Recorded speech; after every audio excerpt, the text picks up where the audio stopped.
We've heard today about the stories of the invaluable contribution that taxi drivers make in big cities and towns, and there is no denying the importance of that aspect of this issue. But now I want to focus the attention on another aspect of how taxi drivers are an essential part of the transport infrastructure in rural constituencies like Wexford.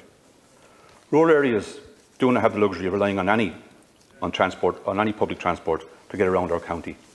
It is taxi drivers that many older constituents in smaller villages like Ballindygan, Kilteely, Ballymurn, Clonroach, Arthurstown and Rosslare, to name but a few, that provide the only link to the sporting grounds, to the shops, the GP or the local pub. Taxi men and women in rural areas are the bone and sinew of our community. They break the cycle of rural isolation from many lonely people. We know their names, we know their stories. We rely on them to take us to the shops or home safely down dark roads that could not be walked at night. The gestures and the flying of helicopters, or all the clapping in the world, will not put one loaf of bread on their table. What they are asking for now is a little bit of support in return.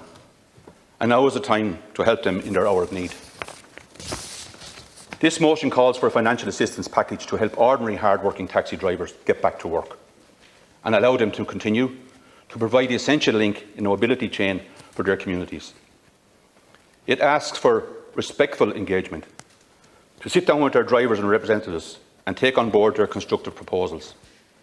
It calls for a temporary moratorium on the issuing of new taxi licences during the current pandemic. It asks that we permit, for the length of the current pandemic, a 2-year extension for vehicles which would normally have to be replaced as a result of the 9-year rule, provided such vehicles are safe and roadworthy. And it asks that a new approach be taken in terms of engagement and oversight of the industry, and a stringent review of the Taxi Advisory Committee. These are not insurmountable requests, Minister. They are moderate in nature, asking only for what is needed to survive. I, for one, value the contribution that taxi drivers make to keep the tight-knit local communities, villages and cities connected.